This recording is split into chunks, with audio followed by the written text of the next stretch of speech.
चिड़िया और शैतान हाथी।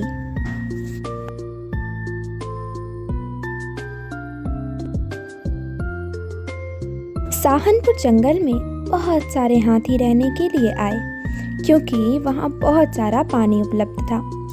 पहले सिर्फ 10 हाथी रहते थे, लेकिन अब उनकी संख्या लगभग 50 पर पहुँच गई थी। जंगल के नदी किनारे पेड़ पर एक चिड़िया व चीड़े का छोटा सा सुखी परिवार रहता था। चिड़िया अंडों पर बैठी नन्हे नन्हे प्यारे बच्चों के निकलने के सुनहरे सपने देखती रहती थी। एक दिन क्रूर हाथी गरजता चिंघारता पेड़ों को तोड़ता मरोड़ता उसी ओर आया।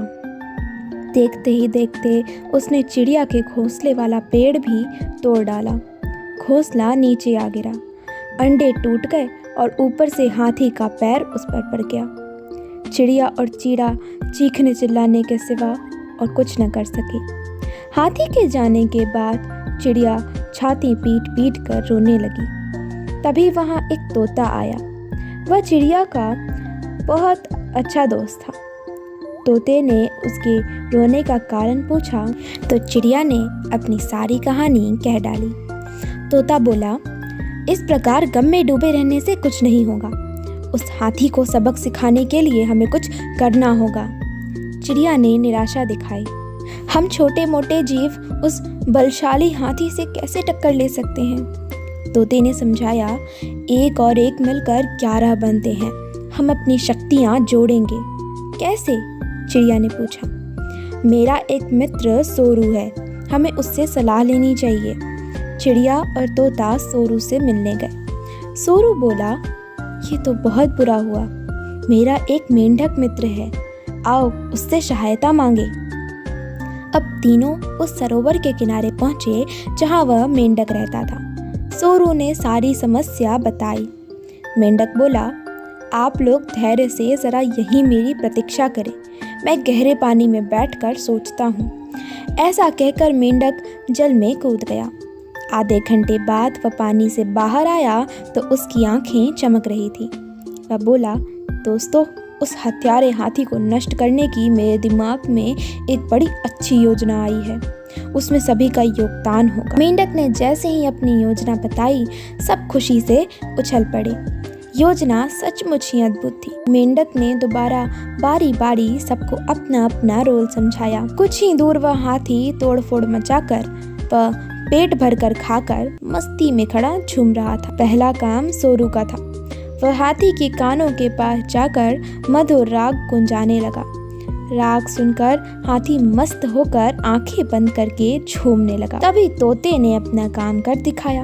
वह अपने कई दोस्तों के साथ आया और अपनी नुकीली चोंच से उसने तेजी से हाथी की दोनों आंखें बींद डाली। हाथी की आंखें फूट गई। वह तड़पता हुआ अंधा होकर इधर उधर भागने लगा। जैसे जैसे समय बीतता जा रहा था, हाथी का क्रोध बढ़ता जा रहा था। आंखों से नजर न आने के कारण ठोकरों और टक्करों से शरीर जख्मी होता जा रहा था। जख्म उसे और चिल्लाने पर मजबूर कर रहे थे। चिड़िया कृतज्ञ स्वर में मेंढक से बोली, भैया, मैं आजीवन तुम्हारी आभारी रहूंगी। तुमने मेरी इतनी सहायता कर दी। मेंढक ने कहा, आभार मानने की जरूरत नहीं है, मित्र ही मित्रों के काम आते हैं। एक तो आंखों में जलन और ऊपर से चिल्लाते चिंघारते हाथी का गला सूख गया। उसे तेज प्यास लगने लगी। अब उसे एक ही चीज की तलाश थी, पानी। मेंढक ने अपने बहुत से मित्रों को इकट्ठा किया और उन्हें ले जाकर दूर बहुत बड़े गड्ढे के किनारे बैठकर टर्राने के लिए कहा। सारे मेंढक टर्राने लगे। मेंढक की टर्राहट सुनकर हाथी के कान खड़े हो गए। वह यह जानता था कि मेंढक जल स्रोत के निकट ही वास करते हैं। वह उसी दिशा में चल पड़ा। टर्राहट और तेज होती जा रही थी। प्यासा हाथी और तेज भागने लगा। जैसे ही हाथी गड्ढे के निकट पहुंचा, मेंढकों ने पूरा जोर लगाकर टर्राना शुरू किया। हाथी आगे बढ़ा और विशाल पत्थर की तरह गड्ढे में गिर पड़ा, जहां उसके प्राण पखेरु उड़ते देर न लगे। इस प्रकार उस अहंकार में डूबे हाथी का अंत हुआ।